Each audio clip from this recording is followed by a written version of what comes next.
ಓಂ ಶ್ರೀ ಗುರು ಬಸವಲಿಂಗಾಯ ನಮಃ. ಇಂದಿನ ವಚನದಲ್ಲಿ ಬಸವಣ್ಣನವರು ಆಚಾರಕ್ಕಿಂತ ವಿಚಾರ ಮುಖ್ಯವೆಂದು ಹೇಳಿ, ಅದೇ ರೀತಿ ದೇವರ ಸಾನ್ನಿಧ್ಯದಲ್ಲಿ ಜಾತಿ ಭೇದವಿಲ್ಲ ಎಂಬ ಸಂದೇಶವನ್ನು ನೀಡುತ್ತಾರೆ. ಆಚಾರವರೀರಿ ವಿಚಾರವರೀರಿ, ಜಂಗಮ ಸ್ಥಳಲಿಂಗ ಕಾಣಿರಯ್ಯ. ಜಾತಿ ಭೇದವಿಲ್ಲ, ಸೂತಕವಿಲ್ಲ, ಅಜಾತಂಗೆ ಕುಲವಿಲ್ಲ.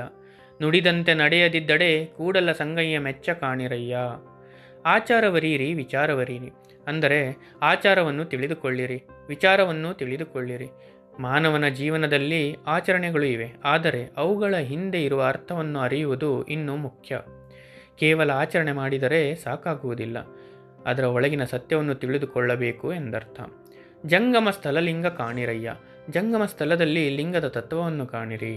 ಅಂದರೆ ದೇವರು ಕೇವಲ ಕಲ್ಲಿನ ಲಿಂಗದಲ್ಲಷ್ಟೇ ಇಲ್ಲ, ಶರಣರಲ್ಲಿ, ಜಂಗಮರಲ್ಲಿ, ಜೀವಂತ ಭಕ್ತರಲ್ಲಿ ದೇವರ ಸಾನ್ನಿಧ್ಯವನ್ನು ಕಾಣಬೇಕು.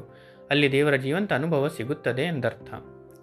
ಜಾತಿ ಭೇದವಿಲ್ಲ, ಸೂತಕವಿಲ್ಲ, ಅಜಾತಂಗೆ ಕುಲವಿಲ್ಲ. ದೇವರ ಮಾರ್ಗದಲ್ಲಿ ಜಾತಿ ಭೇದ ಇಲ್ಲ. ಅಲ್ಲಿ ಶುದ್ಧ ಅಶುದ್ಧ ಎಂಬ ಸೂತಕವೂ ಇಲ್ಲ. ಅಜಾತನಾದ ಪರಮಾತ್ಮನಿಗೆ ಯಾವ ಜಾತಿ ಅಥವಾ ಕುಲವೂ ಇಲ್ಲ. ದೇವರ ಮುಂದೆ ಎಲ್ಲರೂ ಒಂದೇ ಎಂದರ್ಥ. ನುಡಿದಂತೆ ನಡೆಯದಿದ್ದಡೆ ಕೂಡಲ ಸಂಗಯ್ಯ ಮೆಚ್ಚ ಕಾಣಿರಯ್ಯ.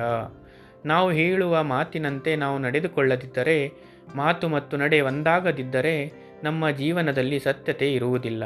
ಅಂತಹ ಜೀವನವನ್ನು ಕೂಡಲ ಸಂಗಮ ದೇವನು ಮೆಚ್ಚುವುದಿಲ್ಲ.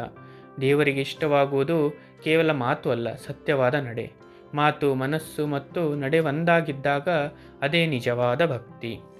ಬಸವಣ್ಣನವರು ಇಲ್ಲಿ ಹೇಳುವುದು ಕೇವಲ ಆಚರಣೆ ಮಾಡುವುದು ಭಕ್ತಿ ಅಲ್ಲ, ಸತ್ಯವಾದ ವಿಚಾರವನ್ನು ಅರಿತು ಅದಕ್ಕೆ ತಕ್ಕಂತೆ ಬದುಕುವುದೇ ನಿಜವಾದ ಭಕ್ತಿ.